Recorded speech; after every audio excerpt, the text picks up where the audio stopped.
खबर शामिल करते हैं सरगोदा जावरियां से। रिपोर्टर जफर अब्बास। सरगोदा में ताजरों के अगवा का सिलसिला थम न सका।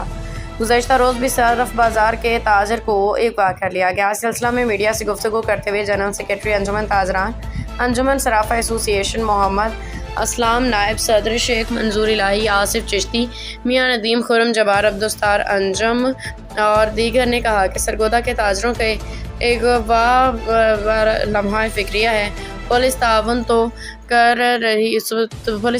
रही है, मगर हमारे दिल इस कार्रवाई से मुतमईन नहीं। पुलिस को चाहिए कि वो हमारे अगवा होने वक़्त ताजरों को फौरी बाजियाब करवाने के लिए अपने तमाम वसाइल बरूए कार लाए, ताकि ताजरों में पाई जाने वाली बेचैनी दूर हो सके।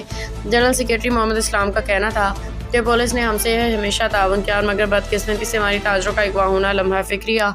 हमारा जो ताजर शायद अगवा हुआ है उन्हें फिलफौर बाजियाब कराया जाए। अगर हमारे मुतालबात मंजूर ना हुए तो शायद बाजियाब ना हुआ तो हम रास्त इकदाम उठाने पर भी गुरेज नहीं करेंगे। इस मौका पर सराफा एसोसिएशन के ताजरों की कसीर तादाद मौजूद थी। रिपोर्ट जफर अब्बास, तहसील रिपोर्टर शाहपुर जावरियां। उसको रोका गाड़ी। सर आलम ये है कि रात तकरीबन वो घर जा रहा था, वो घर नहीं पहुंचा। वो जुमेरात का ये वाक़या रात 11:30 बजे मेरी बेटी है उसने जब आते हैं तो फिर भी ये देखते हैं कि खुदा करे अब दुकान सराफा बाजार टोटल हमने कवर किया हुआ है। अच्छा, सबसे आखिरी पेमेंट कर देंगे गेट, ये 2 गेट लग क्यों रहे?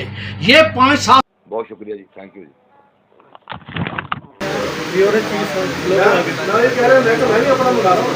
सबसे पहले तो मैं ये बताना चाहता हूँ कि पाकिस्तान में ताजर को बिल्कुल ही तहफ़्फ़ुज़ वाली बात नहीं है। ये ताजिर शाहिद रज़ा रात को 1 बजे अपनी शॉप से ये जा रहा था, तो जब ये घर के करीब पहुंचा तो हमारे जो ज़राए बताते हैं कि वो 4 आदमियों ने उसको रोका। गाड़ी में ही जा रहा था और 2 जो थे वो अपना काली वर्दियों में मलबूस थे और 2 जो थे वो सादा वर्दी मलबूस थे। हमने FIR भी कटवा दी है और कल हमारी फजल कादा DSP साहब से भी मुलाकात हुई थी और बड़ा अच्छा उन्होंने रिस्पॉन्स दिया भी। उसके बाद तफ्तीशी लिहाज से भी हमारी मुलाकात हुई, उसने भी हमारे साथ बहुत अच्छा तामल किया। फिर SHO जो शाह साहब हैं उनसे भी मुलाकात हुई, बड़ा अच्छा तामल किया उन्होंने हमारे साथ। और उसके बाद उन्होंने वर्कशॉप का और दुकान का चक्कर भी लगाया, वहाँ भी उन्होंने कुछ तहकीकात की है।